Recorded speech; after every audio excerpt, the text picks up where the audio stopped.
Andhra Pradesh BJP SC Morcha రాష్ట్ర అధ్యక్షులు శ్రీ పనతల సురేష్ గారిని వారి విలువైన సందేశం ఇవ్వాల్సిందిగా కోరుచున్నాను. భారత్ మాతాకి జై.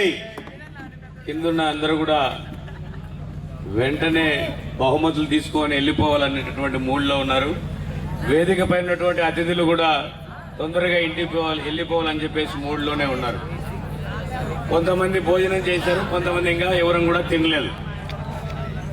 కాబట్టి మనందరికి కూడా పరీక్ష.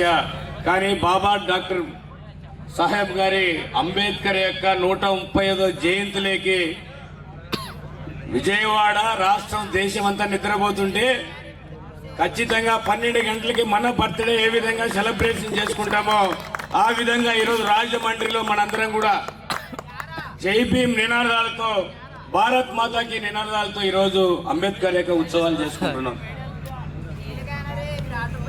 మనందరం కూడా తెలుసు, మనందరం కూడా ఈరోజు దేశంలో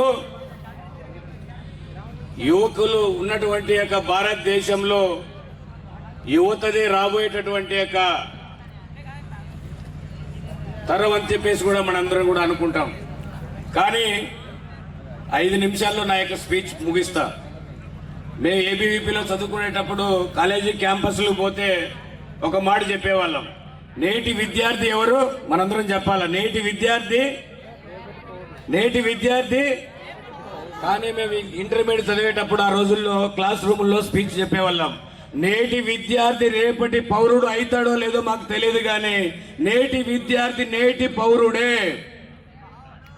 ఎస్, అవునా కదా? ఎందుకంటే ఈరోజు దేశంలో ఏది జరగాలన్నా, ఈరోజు కాలేజీ క్యాంపస్లో ఏం జరగాలన్నా, ఈరోజు క్రికెట్లో మనందరం కూడా చూస్తుంటాం, 10th క్లాస్ పిల్లాడు కూడా ఓటు వచ్చిండదు. ఎవరు బాగా ఆడితే క్రికెట్ వరల్డ్ కప్లో మనం గెలుస్తామని చెప్పేసి కూడా టీవీ చెప్తుంటే పేరెంట్స్ చెప్తా ఉంటాడు. అయినా కదా నేటి విద్యార్థి నేటి పౌరుడా కదా? ఎస్.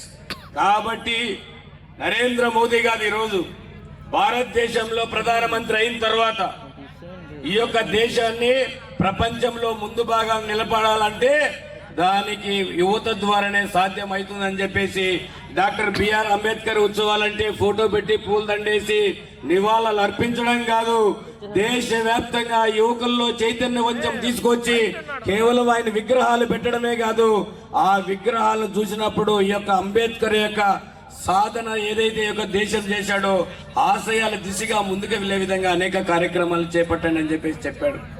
అందుకే ఆంధ్రప్రదేశ్లో భారతీయ జనతా పార్టీ పివిఎన్ మాధవ్ గారు నిన్నొచ్చారు. రాష్ట్ర ఎస్సీ మోర్చా ఆధ్వర్యంలో అనేక కార్యక్రమాలు తీసుకున్నాం. ఇక్కడ ఏదైతే కబడ్డీ ఉత్సవాలు ఇక్కడ పెట్టామో 19వ తారీఖున విశాఖపట్నం నదీ తీరంలో 10,000 మంది యువకులతో యూనిటీ మారథాన్ పెట్టాం. అదేవిధంగా కడపలో ఏదైతే గ్రామీణ ప్రాంతాల్లో ఉన్నటువంటి మరుగుపడినటువంటి యొక్క పేద కళలు, ఏవైతే గ్రామీణ ప్రాంతాల్లో కళలు ఉన్నాయో స్టేట్ వైడ్ యొక్క సమ్మేళనం పెట్టాం. ఎస్వి యూనివర్సిటీ తిరుపతిలో వాలీబాల్ పోటీలతో పాటు పెద్ద ఎత్తున ఏదైతే 30 సంవత్సరాల లోపల ఉన్నటువంటి రాష్ట్ర వ్యాప్తంగా ఉన్నటువంటి యంగ్ అచీవర్స్ యొక్క సమ్మేళనం పెట్టాం. అదేవిధంగా చివరగా విజయవాడలో ఏదైతే ఈ యొక్క డప్పు కొట్టేటటువంటి యొక్క కళాకారులు ఉన్నారో వాళ్ళందరితో కూడా 10,000 డప్పులతోటి శబ్దంతో యొక్క దళిత గుండె చప్పుడు యొక్క శబ్దాన్ని వినిపించాలని చెప్పేసి ఒక కార్యక్రమం తీసుకోవడం జరిగింది. అంటే డాక్టర్ బిఆర్ అంబేద్కర్ ఒక వర్గానికి సంబంధించిన వ్యక్తి కాదు. మనందరం చూస్తున్నాం, డాక్టర్ బిఆర్ అంబేద్కర్ అనగానే ఏదో ఒక కులానికి సంబంధించిన వ్యక్తో లేదో ఇంకొక వర్గానికి సంబంధించిన వ్యక్తికి పరిమితం చేయకుండా ఈరోజు ఎస్సీ మోర్చా ఇలాంటి కార్యక్రమాలు తీసుకుంది. ఇంకొక కార్యక్రమాన్ని గురించి చెప్పి మేము ముగిస్తాను. మనందరం కూడా తెలుసు, నరేంద్ర మోడీ గారు ప్రతి ఆదివారం, ప్రతి నెల చివరి ఆదివారం ఒక కార్యక్రమం వస్తుంది. మీకు ఎవరికన్నా తెలుసా? కింద ఉన్న వాళ్ళకి ఎవరికన్నా తెలుసా? చెప్పగలరా ఎవరన్నా? ప్రతి నెల చివరి ఆదివారం నరేంద్ర మోదీ గారి మన యొక్క ప్రధానమంత్రి గారి ఒక కార్యక్రమం వస్తుంది. ఏం కార్యక్రమం? అన్న ఇప్పుడు చెప్పాడు, ఎవరు టాపర్ ఉంటారో ఒక 1000 రూపీస్ ఇస్తా అని చెప్పేసి. నేనేమంటున్నానంటే మీ అందరూ కూడా కబడ్డీలో ఎంత నైపుణ్యం ఉందో ఇతర యొక్క అంశాల పట్ల అంతే కూడా నైపుణ్యంగా ఉండాలి. ఒకే దాంట్లో మనం టాలెంట్ ఉంటే సరిపోదు. కబడ్డీతో పాటు అన్ని రంగాల్లో ఏం జరుగుతున్నాయనే విషయాలు కూడా మనందరం కూడా తెలుసుకోవాల్సినటువంటి అవసరం ఉంది. ప్రతి నెల చివరి వారం నరేంద్ర మోడీ గారి మన్ కీ బాత్ అనేటటువంటి కార్యక్రమం వస్తుంది. దాన్ని తీసుకొని ఎస్సీ మోర్చా మేము కార్యక్రమం చేస్తున్నాం గత 2 నెలల నుంచి. మనసులో మాట అని చెప్పేసి నరేంద్ర మోదీ గారు ప్రతి నెల చివరి ఆదివారంలో 11 గంటలకి మన్ కీ బాత్ వస్తుంది. 11:30కి తెలుగులో మనసులో మాట అని వస్తుంది. అన్ని కళాశాల హాస్టల్స్లో మేము ఆ యొక్క మన్ కీ బాత్ వినిపిస్తున్నాం. వినిపించినటువంటి విద్యార్థులు విద్య పోటీలు పెడుతున్నాం. గెలిచినటువంటి విద్యార్థులకు ఏం చేస్తున్నామో తెలుసా? మేము ప్రైజులు ఇవ్వడం లేదు, క్యాష్ ప్రైజ్ ఇవ్వడం లేదు. కానీ గెలిచినటువంటి విద్యార్థుల్ని ప్రతి నెల 250 మందిని దేశంలో ఉన్నటువంటి అతిపెద్ద విశ్వవిద్యాలయాల యొక్క పర్యటన మేము చేపిస్తున్నాం.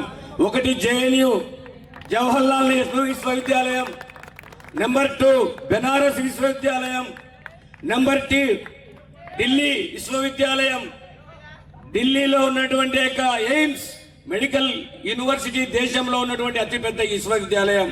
అదేవిధంగా టెక్నాలజీ వచ్చే లోపల భోపాల్ ఎన్ఐటి, అదేవిధంగా మన యొక్క సంత్ రవిదాస్ జన్మించినటువంటి స్థలం వారణాసి, డాక్టర్ బిఆర్ అంబేద్కర్ యొక్క జన్మించినటువంటి జన్మభూమి ఏదైతే ఉందో కర్మభూమి.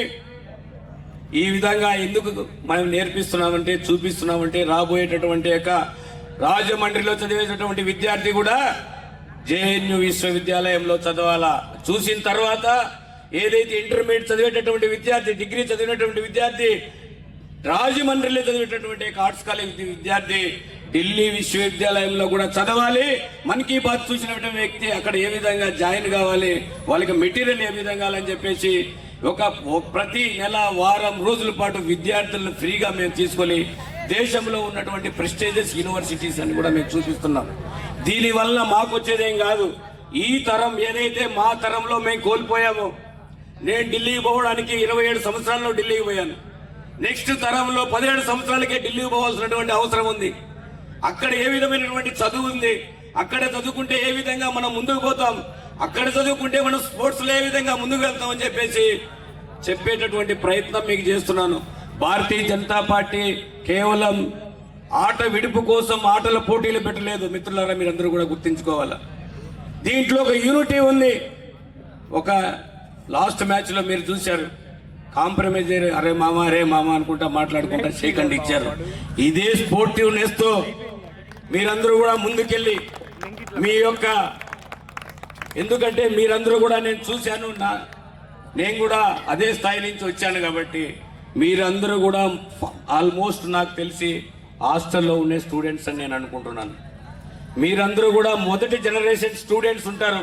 మీ పేరెంట్స్ ఏం చేస్తుంటారో నాకు తెలియదు, కానీ మన పేరెంట్స్ కన్నా మనకన్నా ముందుగా మనం జనరేషన్ తర్వాత మన కుటుంబంలో ఉన్నటువంటి జనరేషన్స్ మనకన్నా ముందుగా మంచి చదువులు చదివి బాగా సెటిల్ అయ్యి మన ఊరికి, మన చదివేటటువంటి కాలేజీకి, మన రాష్ట్రానికి, మన దేశానికి మంచి పేరు తీసుకొస్తారని చెప్పేసి తెలియజేసుకుంటూ ఈ యొక్క విజేతలందరూ కూడా నా యొక్క శుభాకాంక్షలు తెలియజేసుకుంటూ మరొకసారి ధన్యవాదాలు తెలియజేస్తూ ఉన్నాను.